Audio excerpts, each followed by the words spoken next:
أما بعد فأعوذ بالله من الشيطان الرجيم بسم الله الرحمن الرحيم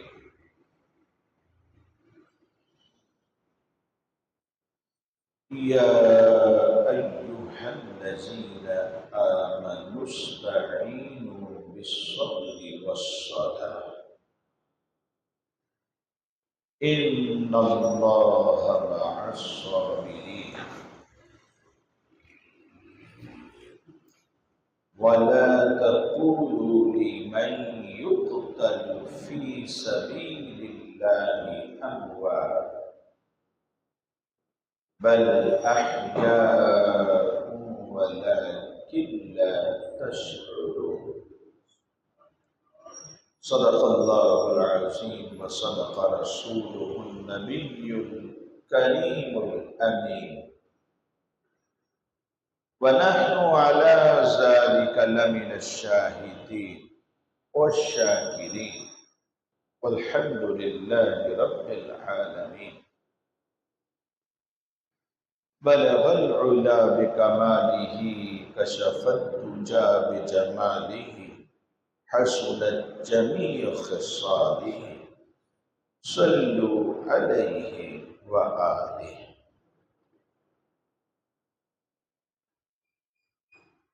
سب مل کر پڑھی اللہم صلی علی سیدنا ومولانا محمد عادل الجود والکرم وآلہ وصحبہ وبارک وسلم۔ اللہ تبارک و تعالی کا نہایت شکر ہے کہ جس رب کریم نے ہم سب کو آج پھر ہماری زندگیوں میں ایک مرتبہ اپنے پاک کلام قرآن مجید فرقان حمید کی فہم و تفہیم کے لیے سمجھنے اور سمجھانے کے لیے جمع ہونے کا موقع عطا فرمایا۔ اللہ کریم اس درس قرآن کی برکتیں ہم سب کو حاصل کرنے کی بھی توفیق عطا فرمائے۔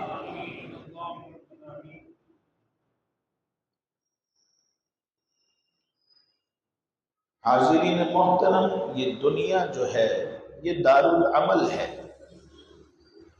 اور آخرت اس کی جزا ہے۔ یہ فیصلہ ہو گیا ہے، جو اس دنیا میں آیا ہے اس نے واپس ضرور جانا ہے۔ کوئی بھی جو آج سے پہلے آیا تھا 1400 سال سے، بلکہ اس سے پہلے آدم علیہ السلام سے انسان آتے رہے ہیں، جس کا وقت آ گیا وہ آگے چل پڑا۔ فنا ہر ایک کو ہے، موت ہر ایک کو آنی ہے۔ اللہ نے یہ قرآن میں واضح اعلان کیا ہے کل نفس ذائقۃ الموت، ہر ایک نے موت کا ذائقہ چکھنا ہے۔ اور جب یہ وقت آ جاتا ہے تو وَلَن يُؤَخِّرَ اللَّهُ نَفْسًا إِذَا جَاءَ أَجَلُهَا، مؤخر نہیں ہوتا، ہرگز بھی نہیں ہوتا، کیونکہ اللہ کا فیصلہ ہے۔ میرے اور آپ کے ارادوں میں تاخیر ہو سکتی ہے۔ کوئی درس قرآن کے لیے آ رہا تھا، راستے میں کہیں رک گیا، گھر جا رہے تھے، راستے میں کوئی دوست مل گیا، اس کے ساتھ بات کرنے لگ گئے۔ کسی کو ٹائم دیا تھا کہ جناب میں 9 بجے آ جاؤں گا، بس پھر کیا ہوا کہ تاخیر کا شکار ہو گئے، 9 بجے پہنچ ہی نہیں پائے، 10 بجے پہنچے۔ یہ میری اور آپ کی جو باتیں ہیں ان میں تاخیر ہو سکتی ہے، اگرچہ کہ رب نے ایمان عطا کیا ہے، لیکن پھر بھی ہم سے وعدہ خلافیاں بھی بسا اوقات ہو جاتی، بعض جان بوجھ کے کرتے ہیں اور یہ بات غلط ہے، نہیں کرنی چاہیے، اور بعض سے جان بوجھ کر تو نہیں ہوتی، ویسے ہی نہ چاہتے ہوئے بھی کسی وجہ سے مجبوراً ان سے وعدہ خلافی ہو گئی۔ ہاں اس میں راہ نکل سکتا ہے کہ اب کوئی جناب شرعی عذر ہے تو پھر بات مان لی جائے گی، شرعی عذر نہیں ہے تو پھر اس کا مطلب یہ ہوا کہ وعدے کی خلافی کی ہے وَأَوْفُوا، اور حکم یہ دیا گیا کہ وَأَوْفُوا بِالْعَہْدِ، وعدہ پورا کرو، کیونکہ وعدے کے بارے میں سوال ہوگا، پوچھا جائے گا، اس لیے فرمایا کہ وعدے کو پورا کرو۔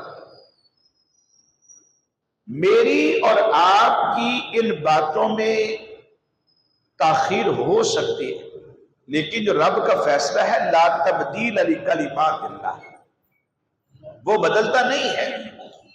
جس کی موت کا وقت آ گیا ہے اسے جانا ہی پڑے گا، نظام کلوز ہو جاتے ہیں، اگرچہ کہ جتنی مرضی اس نے لمبی امیدیں لگا رکھی ہوں اسے جانا ہی پڑے گا، سارا سسٹم بند ہے۔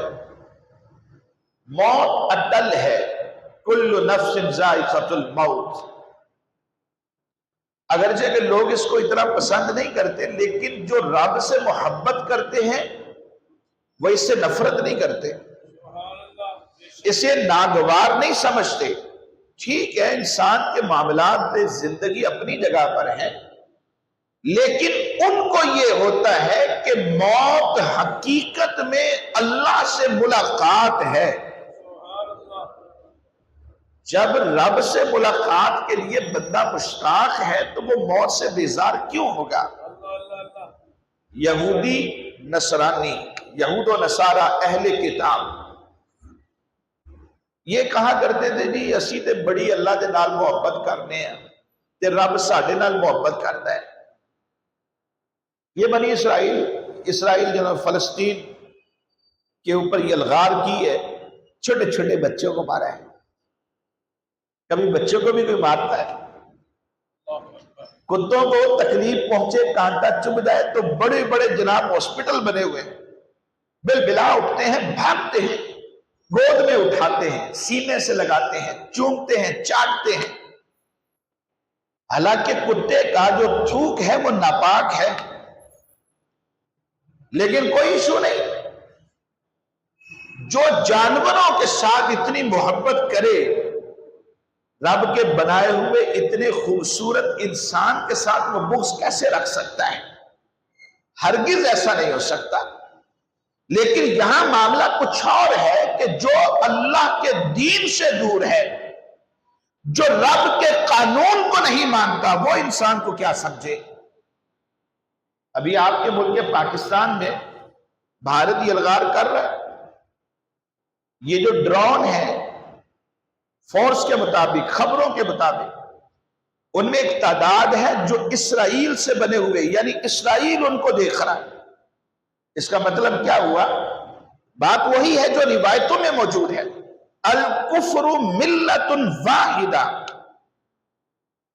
جو کفر ہے وہ ایک ہے، ایک قوم ہے، یہ سب جمع ہے ایک پلیٹ فارم پر، کیونکہ ان کے مد مقابل اسلام ہے، اور اسلام کو رب نے قوت دی ہے۔ ایسا نہیں ہے کہ اسلام کے پاس قوت نہیں ہے، اس کے پاس سب سے بڑی قوت دین کی قوت ہے، اور یہ دین کوئی عام دین نہیں ہے، اللہ کا دیا ہوا۔ وَرَضِيتُ لَكُمُ الْإِسْلَامَ دِينًا۔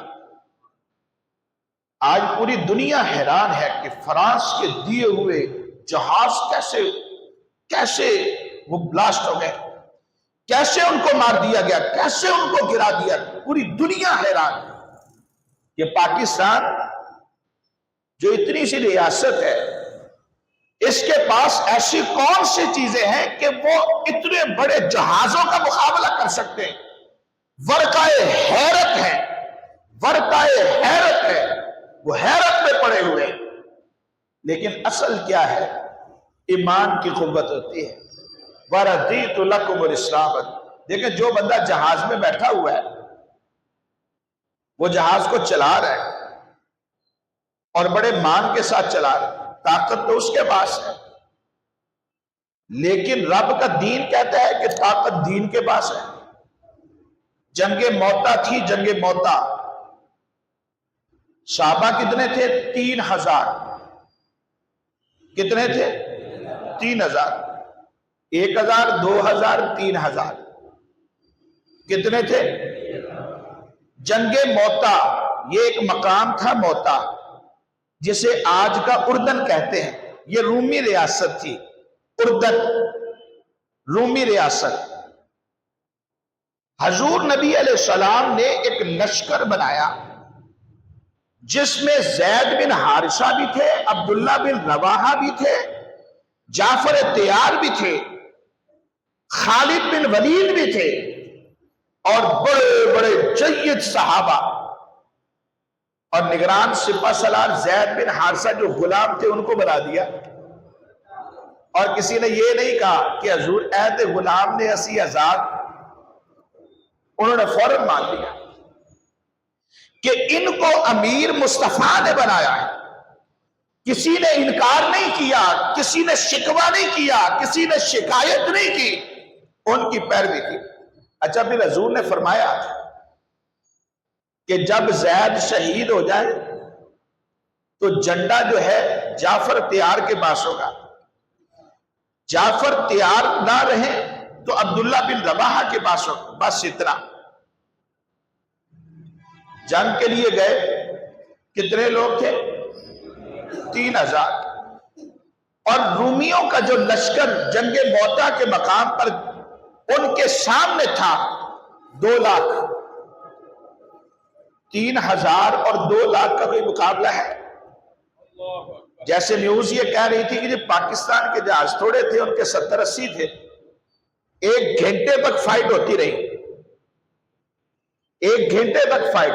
نیوز سے یہ پتہ چلتا ہے، یا پرائم منسٹر نے یہ بات کہی کہ 70-80 ان کے جہاز تھے جن میں چند ایک لڑاکا طیارے ہمارے تھے، وہ 1 گھنٹے تک فائٹ کرتے رہے، پھر اس کے بعد ان کے جہازوں کو گرایا۔ وہاں 3000 مسلمان مقابلے میں 2 لاکھ لوگ تھے، 2 لاکھ افراد۔ مقابلہ کیسے؟ بندہ تو ڈر جائے، مقابلہ تو ہو ہی نہیں سکتا۔ 3000 اور 2 لاکھ کا مقابلہ ہو ہی نہیں سکتا۔ جنگ ہوئی، حضور مدینہ منورہ میں بیٹھے، یہ اردن میں ہے، صحابہ وہاں پر حاضر۔ انس بن مالک راوی حدیث، سماعت کریں میری مصطفیٰ کی نظریں کہاں تک جاتی ہیں۔ ایسے تھا جیسے سامنے ایک LCD لگی ہوئی ہے اور ہر چیز اس کے اوپر آ رہی ہے۔ حضور جنگ کا نقشہ دیکھ رہے تھے۔ میرے حضور فرمانے لگے زید شہید ہو گئے، اب جو جھنڈا ہے وہ جعفر تیار کے ہاتھ میں ہے، اور آنکھوں سے آنسو بہہ رہے۔ نبی علیہ السلام حضرت زید بن حارثہ کے سے بہت پیار کرتے تھے، اور آپ کے منہ بولے بیٹے تھے زید بن حارثہ۔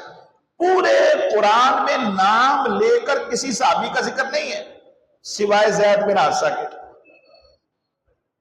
لفظ زید یہ صحابی رسول ہے، ان کا ذکر قرآن میں نام لے کر ہے، ان کے علاوہ کسی صحابی کا ذکر قرآن کے اندر نام لے کر کیا ہی نہیں گیا۔ میرے حضور ان سے بڑا پیار کرتے تھے۔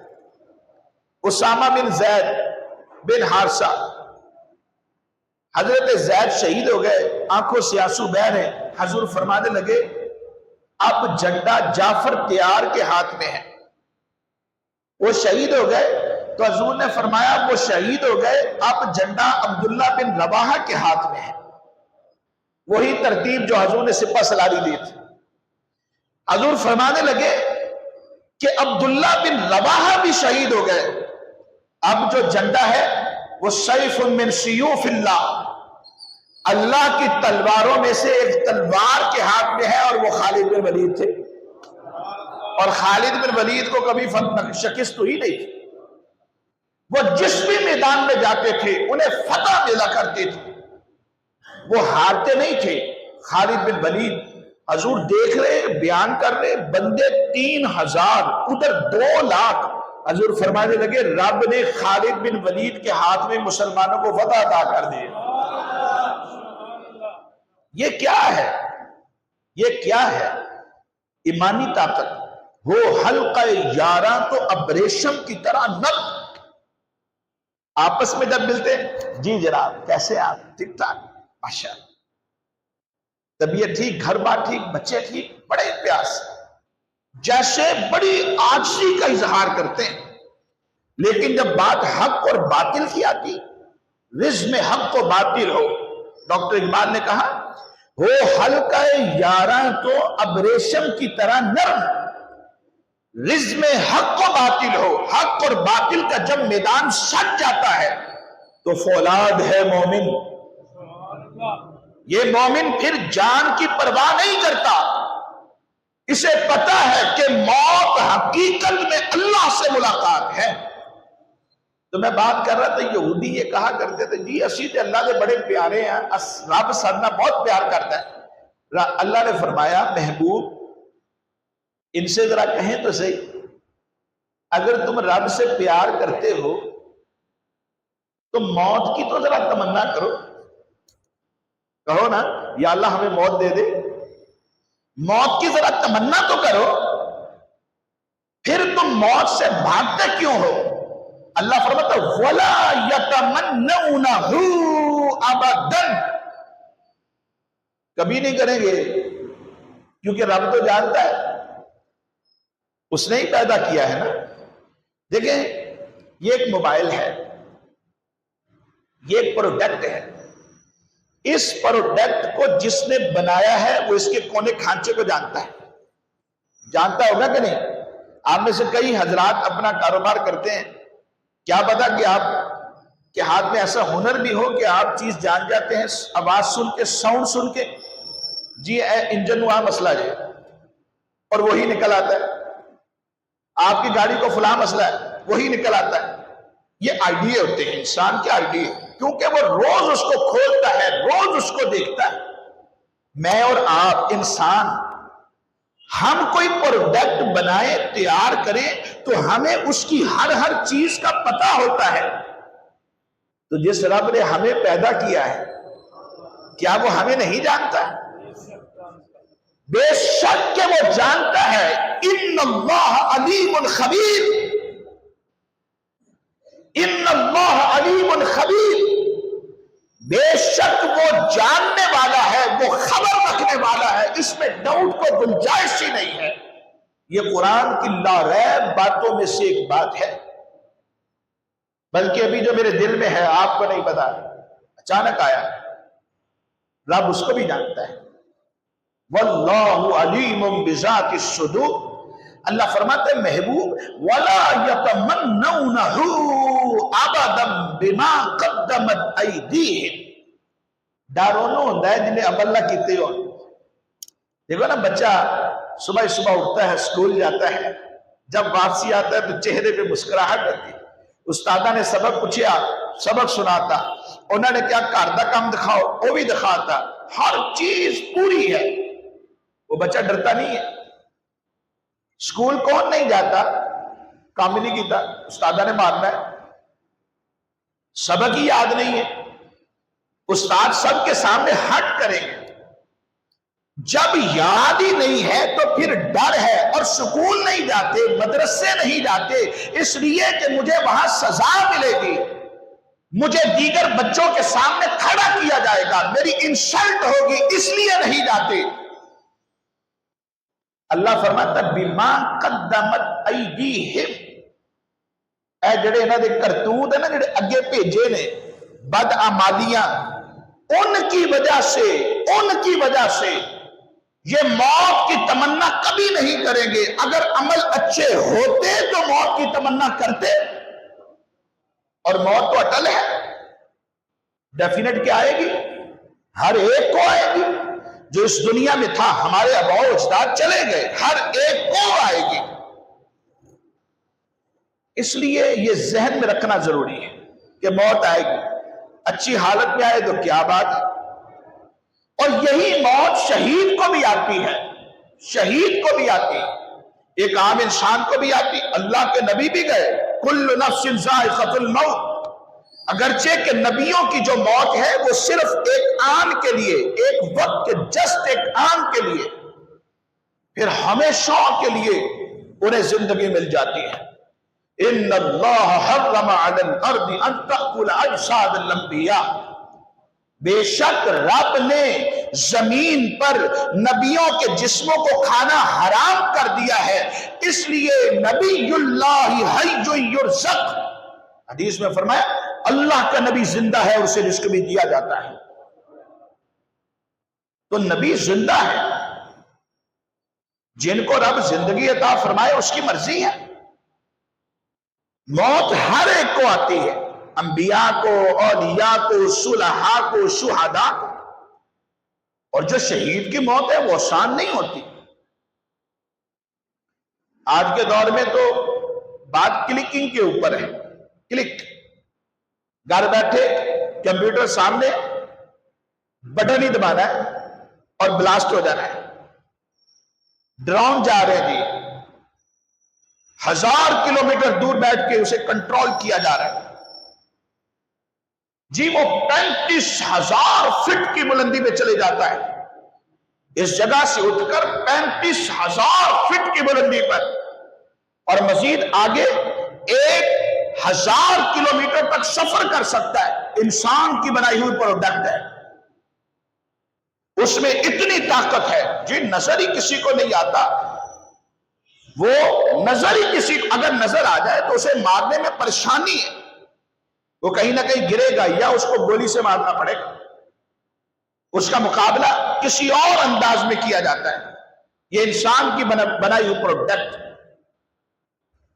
اب تو صرف کلکنگ پر ہے، گھر بیٹھے ہی بم بلاسٹ کر دیتے ہیں، کہیں جانا ہی نہیں پڑتا۔ اب تو یہ جب پہلے کے دور میں تیر لگتے تھے، تلواروں کے زخم ہوتے تھے جگہ جگہ، جناب کتنے 20 25 30 40 70 34 تیر، 33 زخم ہیں نیزوں کے، اور 74 ایسے ہیں جو تلواروں کے کٹ بھی لگے ہوئے ہیں۔ ایک محتاط روایت کے مطابق حضرت امام علی مقام امام حسین رضی اللہ تعالیٰ جب زمین پر تشریف لائے تو ان کے اوپر اتنے کٹ لگے ہوئے تھے، اتنے زخم تھے، لیکن پھر بھی میدان کربلا میں لڑ رہے تھے۔ شہادت آسان نہیں۔ حضرت جعفر تیار جنگ موتا میں شہید ہوئے، ان کے بازو کٹ گئے تھے، دونوں بازو کٹ گئے۔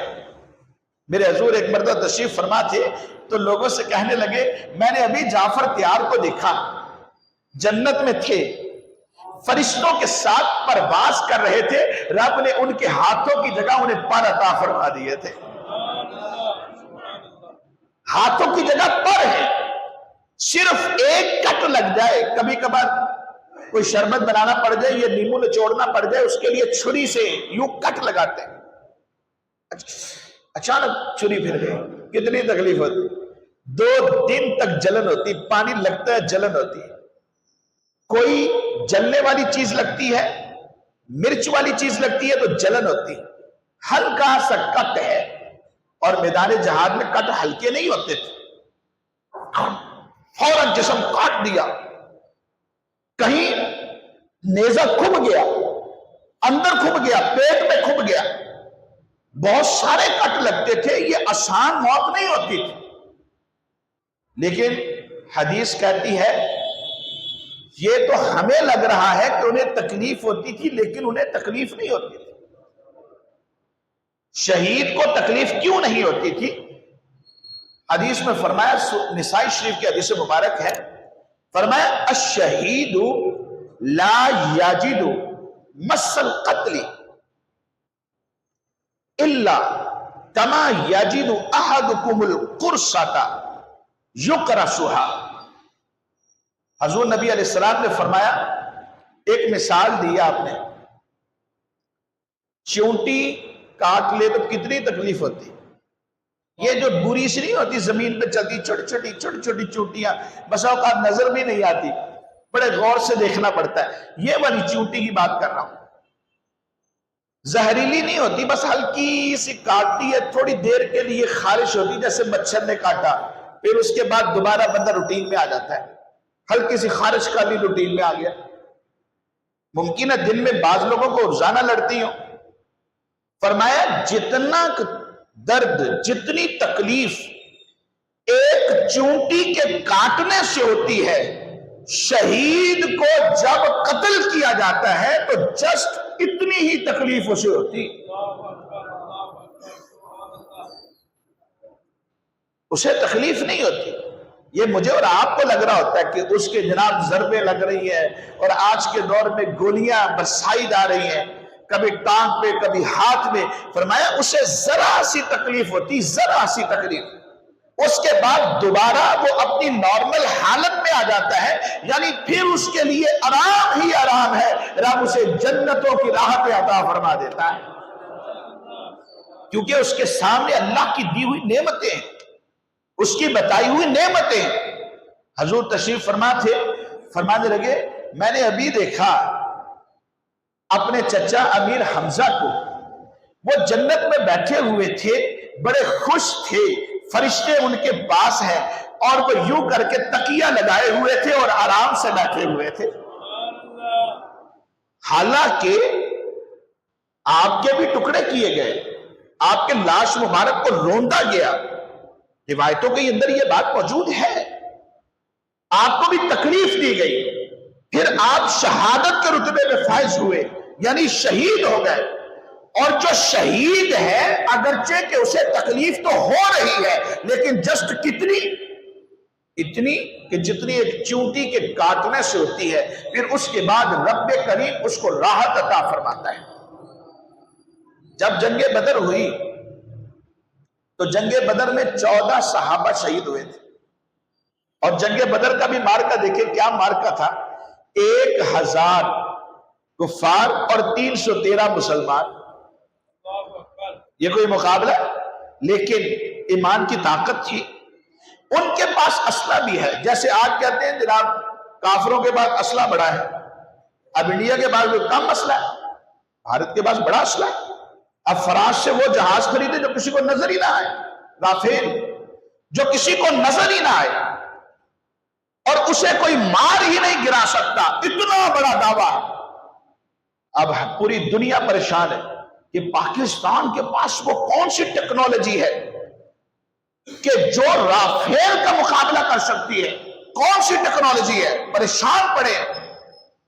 لیکن اگر غور سے دیکھا جائے، یقین کی آنکھ سے دیکھا جائے، انصاف کی آنکھ سے دیکھا جائے، تو رب نے جو سب سے بڑی طاقت دی ہے وہ ایمان کی طاقت ہے۔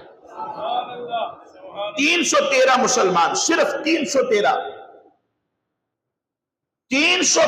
مسلمانوں کا عالم یہ تھا کہ جنگ بدر رمضان میں ہوئی تھی، اور رمضان المبارک میں ایسا نہیں تھا کہ صحابہ نے روزے چھوڑ دیے، ہمارے تو تھوڑا گلے میں خراش ہو جائے نا تو ہم کہتے ہیں یار روزہ چھوڑ لو، اچھا بچہ نہ بھی چھوڑے نا، ابا جی وعدے پتر چل کوئی نہیں آج روزہ چھڈ ہی لا، تو تینوں ہلکا ہلکا تاپ ہویا ہے، بخار ہویا ہے، ماں میرے پتر نو، میرے لاڈلے نو کنا بخار چڑھیا، وہ تو سویرے دوائی لے لیں، کوئی گل نہیں، آج روزہ چھڈ لا، حالانکہ شریعت نے اجازت اس کو نہیں دی، اس کی بیماری ایسی نہیں ہے کہ اسے روزہ چھوڑنے کی اجازت، ہلکی سی کان میں درد ہے تو روزہ چھوڑ دیتے۔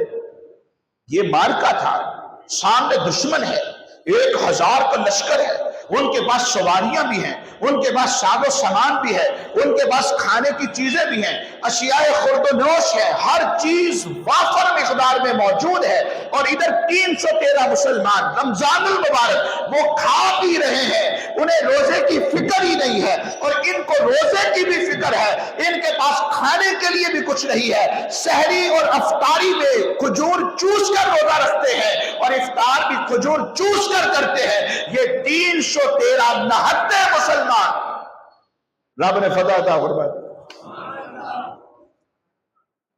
14 صحابہ شہید ہوئے تھے، کتنے یاد بھی رکھیا کرو، کتنے 14، اور جنگ موتا میں مسلمان کتنے تھے، کتنے، اور وہاں سامنے لشکر کتنا تھا، 2 لاکھ، اتنا بڑا لشکر 2 لاکھ، اور ادھر 313، 14 صحابہ شہید ہوئے، جن میں مہاجر 6 تھے کم و بیش، اور باقی جو آج تھے وہ انصاری صحابہ تھے، ان کی شہادت ہوئی۔ اچھا لوگوں نے کہنا شروع کر دیا، کسی نے پوچھا یارو فلانا بندہ کدھر گیا، نظر نہیں آیا، وہ مر گیا، قد ماتا۔ اچھا وہ فلانا نہیں نظر آ رہا، وہ بھی مر گیا، قد ماتا۔ فلان ہی نظر آ رہا جی، وہ بھی فوت ہو گیا، وہ بھی مر گیا۔ اللہ نے یہ گل پسند نہیں آئی، رب کو یہ بات پسند، کیونکہ اس کی راہ کا مسئلہ ہے، اس کی راہ کا مسئلہ ہے، فی سبیل اللہ کا مسئلہ ہے۔ اسے یہ بات پسند نہیں آئی کہ میری راہ میں شہید ہوئے ہیں اور ان کو ایسا کہا جائے کہ وہ مر گئے ہیں۔ اللہ نے فرمایا وَلَا تَقُولُوا لِمَنْ يُقْتَلُ فِي سَبِيلِ اللَّهِ، میری راہ میں جو شہید ہو رہے ہیں نا، ان کو ایسا نہ کہو کہ وہ مر گئے۔ وَلَا تَقُولُوا لِمَنْ يُقْتَلُ فِي سَبِيلِ اللَّهِ أَمْوَاتٌ، انہیں مردہ نہ کہو، انہیں مردہ نہ کہو، مولا ان کے تو ٹکڑے ٹکڑے ہو گئے، ٹکڑے ٹکڑے ہو گئے، سر جدا ہو گیا، جسم پر کٹ لگے ہوئے، اوپر گھوڑے دوڑے ہیں، کئیوں کے اجزاء تو بکھر گئے ہیں، وہ تو مر گئے ہیں، ڈیفینیٹ کے مرے ہیں، یقیناً مرے ہیں، ہم ان کو مردہ پھر کیوں نہ کہیں؟ اللہ فرماتا ہے ہاں بس میں کہتا، کہنا تو بڑی دور کی بات ہے، خبردار وَلَا تَحْسَبَنَّ الَّذِينَ قُتِلُوا فِي سَبِيلِ اللَّهِ أَمْوَاتًا، فرمایا گمان بھی مت کرنا، زبان سے کہنا تو بڑی دور کی بات ہے، ہم تو تمہیں زبان سے منع کر رہے ہیں نا۔ اللہ فرماتا ہے زبان سے بھی ہم نے روکا ہے، دل میں خیال بھی نہ لے آنا، دماغ میں بات بھی نہ آئے کہ وہ مر گئے۔ بات نہیں سمجھ آ گئی؟ ادھر کفار چل پھر کے جا، یعنی اللہ کے ہاں موت اور حیات کا کیا معنی ہے، اس حوالے سے بڑی توجہ طلب بات ہے، بڑی اہم بات کرنے جا رہا ہوں۔ کافروں کے بارے میں اللہ نے فرمایا اِنَّكَ لَا تُسْمِعُ الْمَوْتَى، کہ آپ ان کو، یہ جو کافر ہے نا، یہ موتا ہے، یہ مردے ہیں، ان کو نہیں آپ سنا سکتے، کیونکہ ختم اللہ علی قلوبہم وعلی سمعہم وعلی ابصارہم غشاوہ، ان کے دل پر، ان کی آنکھوں پر، ان کی کانوں پر ہم نے پردہ ڈال دیا ہے، پردہ ڈال دیا، غشاوۃ پردہ، ہم نے ان کی آنکھوں پر، ان کے کانوں پر، ان کے دل پر ہم نے پردہ ڈال دیا ہے، ان کو نہیں سمجھ آنا، یہ مردوں کی طرح ہے، مردے ہیں یہ۔ کمال، وہ زمین پہ چل کے جا رہے ہیں، کسی کی دکان سے سودا لے کر آ رہے، کہیں سے جوس پینے جا رہے، چائے پی رہے، گھر کے کام کاج کر اپنے پاؤں پر چل رہے، رب فرماتا ہے یہ مردہ، اللہ فرماتا ہے یہ مردہ ہے۔ اور وہ جو جنگ کے اندر شہید ہو گئے، ان کے ٹکڑے ٹکڑے ہو گئے، ان کو اللہ فرماتا ہے کہ یہ زندہ ہے، بل احیاء، یہ زندہ۔ کمال ہے، انسان حیرت میں چلا جاتا ہے کہ رب کی مراد کیا ہے، جو زندہ ہے اسے اللہ مردہ فرما رہا ہے، اور جو مر چکا ہے اسے رب زندہ فرما رہا ہے، اور اللہ فرما رہا ہے کہ تم اسے یوں نہ کہنا کہ یہ مر گیا ہے۔ کمال حیرت ہے۔ لیکن اگر انسان محبت کی آنکھ سے، انصاف کی آنکھ سے دیکھتا ہے، رسول اللہ کے راستے سے آتا ہے، تو پھر پتہ چلتا ہے موت اٹل ہے، آئے گی، لیکن جو موت باوسیلہ مصطفیٰ آئی، یعنی بندے کا دامن مصطفیٰ کے دامن سے ٹچ ہے، اس نے رسول اللہ کا دامن اپنے ہاتھ سے پکڑا ہوا ہے، یہ ان سے محبت کرتا ہے جس کی محبت رب کے محبوب سے ہے، اللہ کے نبی سے ہے۔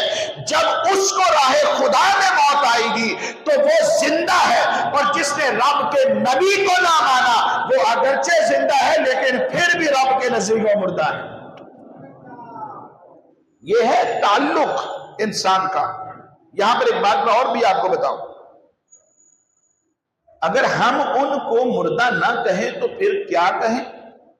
اللہ فرماتا ہے پھر تم ان کو کہو بل احیاء، زندہ ہے، یعنی شہید کو آپ کہا کریں زندہ ہے۔ حضرت امیر حمزہ کا جب نام آئے نا تو ہم نے کہنا کہ وہ زندہ ہے۔ جعفر تیار کا جب نام آئے تو رب کیا فرما رہا ہے؟ بل احیاء، تم کہنا کہ زندہ ہے۔ کمال، تم کہنا کہ زندہ ہے۔ زید بن حارثہ کا نام آئے تو تم کہنا کہ وہ زندہ ہے۔ عبداللہ بن رواحہ کا نام آئے تو تم کہنا زندہ ہے۔ ارے اللہ کے دین پر جائیں، رب کے قانون پر جائیں تو جو جنگوں میں مارے گئے ہیں ان کو مردہ نہیں کہہ سکتے، بلکہ جب ان کا نام لیا جائے تو کہنا پڑے گا کہ یہ زندہ ہے، کیونکہ اللہ کا یہ حکم ہے۔ لیکن بات پھر ادھر ہی چلی جاتی ہے، بھائی ہمیں تو سمجھ نہیں آ رہا، وہ جو چل رہا تھا مردہ ہے، جو زمین میں چلا گیا وہ زندہ ہے۔ اللہ فرماتا ہے زیادہ دماغ نہ کھپاؤ، وَلَٰكِن لَا تَشْعُرُونَ، تو انہوں نہیں پتہ لگنا، یہ رب جانتا ہے۔ اندر کے جو معاملات ہیں یہ رب جانتا ہے، تم اپنا دماغ خرچ نہ کرو، سمجھ نہیں آتی تو نہ آئے، تمہارا کام کیا ہے؟ تم یہ کہہ دو کہ ہم آمنا باللہ، ہم ایمان لائے، جو رب نے فرمایا ہم اس پر ایمان لے آئے۔ نہیں سمجھ آئی تو کوئی بات نہیں، لیکن چونکہ ہم نے کہہ دیا ہے اس لیے تم پر لازم ہے کہ جو اللہ کی کتاب کے اندر موجود ہے تم سر تسلیم خم کرتے ہوئے کہہ دو کہ ہم اس پر ایمان لائے جو ہمارے رب نے فرما دیا ہے۔ اور پھر بعض لوگ اعتراض بھی کر جاتے ہیں۔ دو باتیں ایک اور بھی ذہن میں رکھیں، ایک ہے مقام نبوت، دوسرا ہے مقام شہادت۔ توجہ ہے آپ کی؟ مقام شہادت، مقام نبوت۔ مقام شہادت میں تو آپ نے سنا کہ شہید کو کیا کہنا ہے؟ شہید کو کیا کہنا ہے؟ دیکھو مائیں دل میں ظاہر سی بات ہے، حرکت ماں تو ماں ہی ہوتی ہے، باپ باپ ہی ہوتا ہے، اس نے اپنا جوان لڑنے کے لیے بھیجا ہے، ملک کی سرحدوں کی حفاظت کر رہا ہے۔ اب سرحدوں کی حفاظت کرنا کوئی چھوٹی موٹی بات نہیں ہے۔ فرمایا جس نے صرف ایک رات یا صرف ایک دن، صرف ایک رات یا ایک دن سرحد پر حفاظت کے لیے کھڑا ہوا اللہ کی راہ میں، دنیا و ما فیہا سے یہ عمل بہتر ہے۔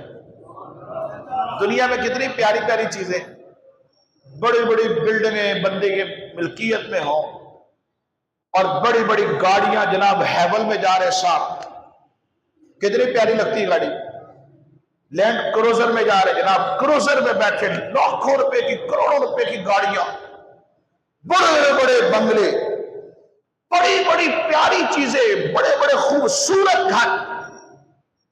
فرمایا کچھ نہیں، صرف ایک رات یا ایک دن سرحد پہ حفاظت کی، دنیا و ما فیہا سے اس کی یہ ایک رات جو ہے اللہ کی بارگاہ میں بہتر ہے۔ اور دوسری روایت فرمایا جس نے ایک دن اور ایک رات سرحد کی حفاظت کی، ایک مہینے کا قیام اور ایک مہینے کے روزوں سے بھی زیادہ ثواب اس بندے کو ملتا ہے۔ اچھا اس دوران اگر دشمن نے فائر کر دیا اور یہ شہید ہو گیا، فرمایا اس کا یہ صدقہ جاریہ ہو جاتا ہے۔ آگے پھر سلسلہ اس کے لیے رب کریم عطا فرماتا رہتا ہے، یعنی ہر مہینے کے روزے بھی ملتے رہتے ہیں اور راتوں کے قیام بھی ملتے رہتے ہیں، اس کے نامہ اعمال میں اللہ کی طرف سے لکھے جاتے۔ رب کے ہاں کوئی کمی ہے؟ میں پچھلے دنوں حدیث پڑھ رہا تھا کہ آخری جہنمی جو جنتی بنے گا، جہنم میں گیا، اب اسے نکالا جائے گا، جنت میں جائے گا۔ اسے کہا گیا ابھی جنت میں جاؤ، جنت تو بھر چکی۔ وہ جو وہاں جائے گا کہے گا مولا جنت تو بھری ہوئی ہے۔ کیا ہوئی ہے؟ جیسے ہم کہیں گے یار مسجد کی تو جگہ ہی نہیں ہے، چلو کوئی گل نہیں پھر صحیح، مسجد میں جگہ ہے، بندے کے دل میں جگہ ہونی چاہیے. وہ کہے گا مولا جنت تو بھری ہوئی ہے. رب فرمائے گا تو جا ادھر. جتنی دنیا ہے نا، جتنی دنیا آسمان اور دنیا نیچے، اتنی جگہ اور اس سے بھی 10 گنا تجھے عطا کر دی. اللہ کے یہاں کوئی کمی ہے؟ کوئی کمی. انسان کا اخلاص ہونا چاہیے، اس کے ہاں کوئی کمی نہیں. سرحدوں کی حفاظت کے لیے جوان وہاں کھڑے، یہ ہمارے بیٹے، ہمارے ہی بھائی، مسلمان بھائی ہے نا، دیکھیں ہمارے لیے لڑ رہے ہیں اور ہمیں پتہ بھی نہیں ہے. جناب سو رہے ہیں، ساتھ اے سی چلا ہوا ہے، سامنے LCD چل رہی ہے، ہاتھ میں ریموٹ ہے. جب دل کرتا ہے خبروں پہ، جب دل کرتا ہے کسی اور چینل پہ، جب دل کرتا ہے کسی اور شہر میں، وہاں بیٹھے بیٹھے کبھی موبائل پکڑتے ہیں، کبھی نیوز چینل دیکھتے ہیں، اور جناب اے سی چل رہا ہے، کوئی مسئلہ ہی نہیں. ساری رات گزر گئی، ادھر فجر کی اذانیں شروع ہوئی، ادھر سو گئے. کوئی فکر ہی نہیں، فکر ہی نہیں. اور جوان لڑ رہے ہیں، وہ فیس کر رہے ہیں، فیس کر رہے ہیں. دیکھیں ہمیں ختم کرنا، انڈیا اتنی طاقتور قوم ہے، اس کے پاس اتنا کچھ ہے کہ ہمیں ختم کرنا مشکل نہیں. اگر صرف اسلحے کے اوپر جائے، وہ ہم سے بڑا ہے کہ نہیں؟ ہم سے بڑا ہی ہے نا، ہندوستان ہم سے بڑا ہی ہے. لیکن باعتبار جغرافیہ کے، اسلحے کے، افرادی قوت کے، اگرچہ کہ وہ زیادہ ہیں، لیکن مسلمان کے پاس ایمان کی طاقت ہے. ہم اگرچہ سو رہے ہیں، ہم اگرچہ نماز پڑھ رہے ہیں، ہم اپنے کاروبار پہ ہیں، دین کے کاموں میں مصروف ہیں، دنیا کے کاموں میں مصروف ہیں، لیکن ان کو روک کے کس نے رکھا؟ حقیقت میں تو روکا رب نہیں ہے، لیکن اسباب کون ہے؟ ہماری افواج پاکستان. شہید ہوں گے، اللہ ان کو رتبے عطا فرمائے، لیکن ہم تک پہنچنے کے لیے ان کے اوپر سے گزر کے آنا پڑتا ہے. وہ ان کو فیس کرتے ہیں، وہ مقابلہ کرتے ہیں. اللہ نے انہیں ایسی قوت عطا فرمائی ہے، ایسی جرأت عطا فرمائی ہے کہ 70-80 جہاز بھی اڑ رہے ہوں، یہ چند ایک ہی روکنے کے لیے کافی ہوتے ہیں. اور ایسا آپ کے نیوز چینل بتا رہے ہیں، جو خبریں آ رہی وہی بتا رہے ہیں کہ یہ حضرات کتنی حوصلہ مندی کے ساتھ، جوان مردی کے ساتھ لڑ رہے ہیں. وہ کس لیے؟ ہمارے لیے. ان کی ڈیوٹیاں لگی ہوئی. اللہ فرماتا ہے یہ جو سرحدوں پر لڑنے والے ہیں، جب یہ شہید ہو جاتے ہیں، یہ راہ خدا میں لڑ کر شہید ہوتے ہیں، یہ زندہ ہے. اور یہ اللہ کا قانون ہے کہ ہم جب بھی امیر حمزہ سید الشہداء رضی اللہ تعالیٰ عنہ کا نام لے تو ہمارے دل میں یہ بات ہونی چاہیے کہ وہ زندہ ہے. جنگوں میں جتنے صحابہ، غزوہ بدر میں 14 صحابہ جو شہید ہوئے ہیں، ہر ایک کا نام آئے تو زبان پہ آنا چاہیے یہ زندہ ہے، یہ زندہ ہے. یہ مقام شہادت ہے. رب نے اتنا بلند رتبہ عطا فرمایا، اور مقام شہادت مقام نبوت سے نیچے. اس دنیا میں جتنے بھی مقام آ گئے نا، وہ مقام نبوت سے اوپر نہیں جا سکتے. مقام نبوت سے اوپر وہ نہیں جا سکتے. اچھا مجھے بتائیں، مر تو کافر بھی رہا ہو اور مر مسلمان بھی رہا ہو، کافر مر جائے تو مردہ ہے، مسلمان شہید ہو جائے تو زندہ ہے. دونوں میں فرق کیوں ہے؟ نبی کی نسبت. نبی کی نسبت ہے. ایک کو اللہ فرمائے کہ تم اسے زندہ کہو، ہمیں عقل میں نہیں آتا. اللہ فرماتا ہے تمہارے شعور میں نہیں آئے گا، تم اس بات کو چھوڑ دو، بس جو ہم نے کہہ دیا ہے تم اس پر کمر بستہ رہو، اسی پر عمل کرو، اسی کے سامنے سر تسلیم خم کر دو، کیونکہ یہ بات ہماری ہے، یہ اللہ کی بات ہے کہ وہ زندہ ہے. عقل کے اوپر نہیں جانا. کئی چیزیں ایسی ہوتی ہیں بعض دفعہ نہیں سمجھ آتی. کوئی بندہ آ کے وہم پا دیتا ہے، جی وہ اس طرح کیوں نہیں ہے، اس طرح نہ اللہ نے فرما دیا، رسول اللہ نے فرما دیا، بات ختم. بات ختم ہے. ہماری عقل میں نہیں آ رہی. نہیں یار منو اگرچہ نہیں سمجھ آ رہی، میں اپنے علماء نہ گل کرانگا، پر میرا اس تے ایمان ہے آخرت کا دن قائم ہوگا، جی میں مانتا ہوں کیونکہ اللہ نے فرما دیا۔ اچھا وہ شبہ ڈالے گا، کوئی بات نہیں، علماء کے پاس جائیں گے، ان سے پوچھیں گے، پھر آپ کو بتائیں گے، لیکن میرا ایمان ہے جب رب نے فرما دیا تو وہ ہو کے رہے گا، وہ کیسے ہوگا مجھے نہیں پتا، یہ اللہ کو پتا اور مصطفیٰ کو پتا۔ بات کلوز، کسی کے وہم میں نہیں پڑنا، کسی کے بہکاوے میں نہیں آنا۔ شہید زندہ اللہ نے فرمایا تو بس وہ زندہ ہے، مقام شہادت میں زندگی ہے، تو جو شہادت نبی کے واسطے سے ملے، جو زندگی نبی کے واسطے سے ملے، کیا مقام نبوت میں اس کی کوئی کمی ہے؟ ڈیفینیٹ کہ نہیں ہے، کیونکہ جب سب نبیوں اور رسولوں کے اوصاف جو ہیں اللہ نے محبوب کو عطا کر دیے ہیں، تو جو اولیاء کے اوصاف ہیں، جو شہداء کے اوصاف ہیں، جو صالحین کے اوصاف ہیں، جو صدیقین کے اوصاف ہیں، یہ اوصاف بنتے ہی نسبت مصطفیٰ کی وجہ سے ہیں۔ تو جب ایک شہید زندہ ہے، مفتی احمد یا خنیوی رحمۃ اللہ تعالی فرماتے ہیں کہ مقام شہادت مقام نبوت کے نیچے ہے، تو جب شہید زندہ ہے تو نبی کی زندگی میں کس کو شک ہو سکتا ہے؟ اور اعلیٰ نے تو بات ہی ختم کر دی۔ امام علیہ السلام فرماتے ہیں تو زندہ ہے واللہ، یہ واللہ قسم ہوتی ہے کہ بخدا مصطفیٰ زندہ ہے، تو زندہ ہے واللہ، تو زندہ ہے واللہ، میرے چشم عالم سے چھپ جانے والے۔ ہمیں نہیں پتا کہ یہ زندگی کیسی ہے، لیکن رب جانتا ہے اور مصطفیٰ جانتے ہیں کہ یہ زندگی کیسی ہے۔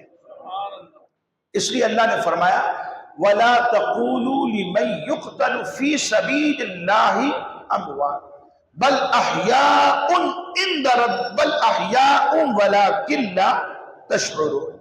اچھا مزید یہاں پر ایک بات میں اور عرض کروں، جب زندگی ہے تو انسان کے محسوسات بھی ہوتے ہیں، ہمیں کوئی بات اچھی لگے تو سبحان اللہ کی صدا بھی آتی ہے۔ وَلَا تَقُولُوا لِمَنْ يُقْتَلُ فِي سَبِيلِ اللَّهِ أَمْوَاتٌ بَلْ أَحْيَاءٌ وَلَكِنْ لَا تَشْعُرُونَ۔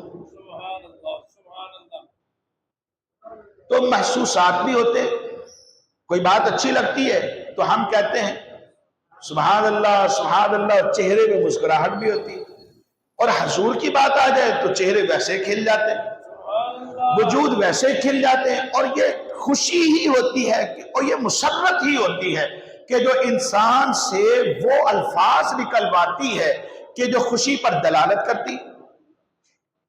اب یہاں پر انسان کی فیلنگز ہے، احساسات ہیں، یہ اپنی جگہ پر، تو کیا جو شہید ہے کیا اسے بھی یہ احساس ہوتا ہے؟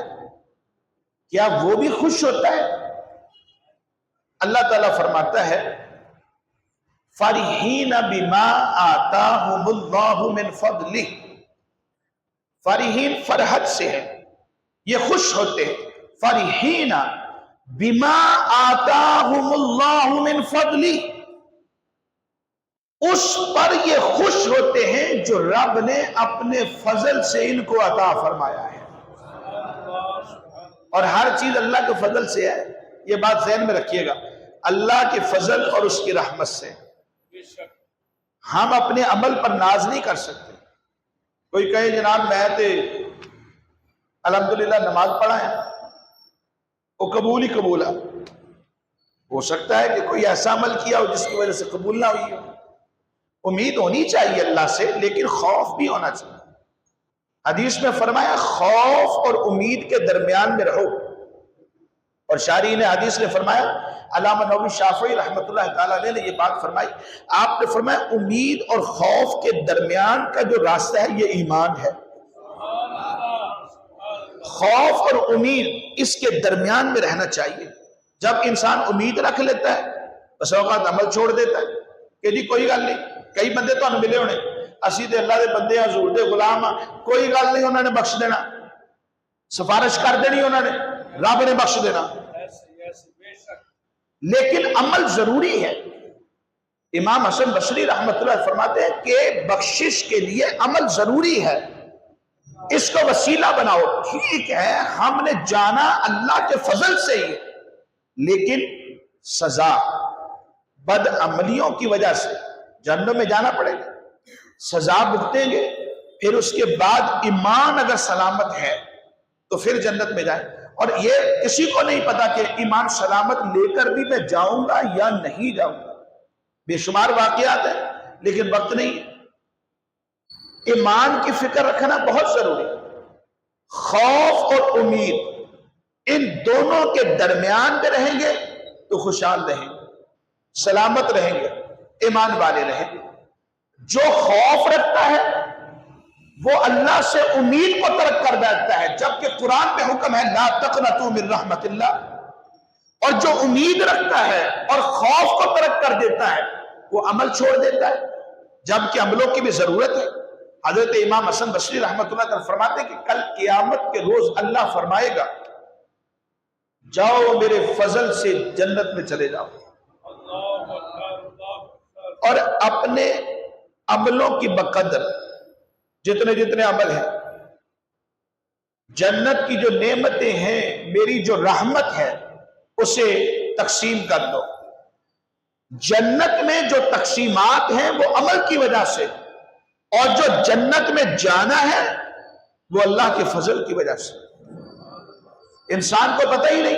حضرت عمر فاروق اعظم، عید کا دن ہے، کاشانہ خلافت میں زار و کتاب رو رہے، لوگوں نے پوچھا کہ حضور کیا بات ہے، آج تو خوشی کا دن ہے۔ فرمایا آج عید کا دن بھی ہے اور وعید کا دن بھی ہے۔ فرمایا اس کے لیے آج عید کا دن ہے جس کی نمازیں اور روزے عبادات اللہ کی بارگاہ میں قبول ہیں، اور جس کے رد کر دیے گئے اس کے لیے تو عید کا دن نہیں، خوشی کا دن نہیں۔ اور فرمایا انا لا ادری، میں نہیں جانتا کہ مجھے مقبولین میں رکھا گیا ہے یا مجھے رد کر دیا گیا۔ حالانکہ ٹائٹل کیا ہے کہ اے عمر تم جنتی ہو۔ حضرت عمر فاروق اعظم قطعی جنتی، ان کے پاس یہ ٹائٹل دنیا میں موجود تھا، لیکن پھر بھی عاجزی کا انداز یہ ہے، لوگوں کو سکھا یہ رہے کہ صرف اپنے عمل پر ہی قناعت نہ کرنا، عمل چھوڑنا نہیں ہے، اس کو درست کرتے رہنا، اور اچھے طریقے سے نماز، روزہ، حج، زکوٰۃ علماء کے واسطے سے اپنی ان چیزوں کو درست کر کے تم ادا کرتے رہنا، اور خوف کے ساتھ اپنی زندگی کو بسر کرنا، اور اللہ سے امید بھی رکھنا رب تمہارے عملوں کو قبول فرما کر تمہیں جنت عطا فرمائے۔ تو جو شہید ہے یہ زندہ ہے، جب بھی ان کا نام آئے تو ہمارے دل میں یہ خیال ہونا چاہیے کہ رب نے ان کو وہ زندگی عطا فرما دی ہے جو ہمارے وہم و گمان میں بھی نہیں ہے۔ وَلَٰكِن لَا تَشْعُرُونَ۔ تو ہمارے جوان جو افواج مسلمین ہماری حفاظت کر رہے ہیں، یہ اعلیٰ ہستیاں ہیں، اللہ نے ان کو یہ منصب عطا فرمایا۔ ہر ایک کو کیوں نہیں مل گیا؟ اللہ نے ان کو یہ منصب عطا فرمایا ہے کہ وہ ہماری حفاظت کے لیے، اسلام والوں کی حفاظت کے لیے، مسلمانوں کی حفاظت کے لیے کمر بستہ ہے۔ اپنی راتوں کی نیندیں اور دن کے جو عیش و عشرت ہیں انہیں چھوڑ کر وہ سرحدوں پر حفاظت کر رہے ہیں، تو ہمارا بھی حق بنتا ہے کہ ہم ان کے لیے دعا کریں کہ یا اللہ انہیں ثابت قدمی دینا، کیونکہ رب نے فرمایا یا ایھا الذین آمنوا اصبروا وصابروا ورابطوا واتقوا اللہ لعلکم ترحمون۔ ثابت قدمی ضروری ہے۔ فرمایا ایمان والو صبر کرو، شریعت پر عمل کریں گے، صبر کریں، اپنی ذات کو اللہ کی اطاعت کے لیے روک لیں گے، اور گناہوں سے ہم اپنی ذات کو روک کر رکھیں گے، گناہ نہیں کریں گے، اللہ کی شریعت پر عمل کریں گے، تو گویا ہم صبر کرنے والے۔ یا ایھا الذین آمنوا اصبروا وصابروا، صابروا مصابرہ سے ہے، مراد کیا ہے؟ لوگوں کی طرف سے آنے والی جو اذیتیں ہیں ان پر ثابت قدم رہنا، اور دشمنوں سے آگے آگے۔ یہ نہ ہو کہ مصیبت میں آ کے دشمن کی طرف سے جب یلغار ہوئی، کچھ اذیتیں پہنچی اور پیچھے کی طرف بھاگ جاؤ۔ فرمایا نہیں، ان مصائب پر بھی تم آگے آگے رہنا، دشمن سے آگے نظر آؤ۔ وصابروا،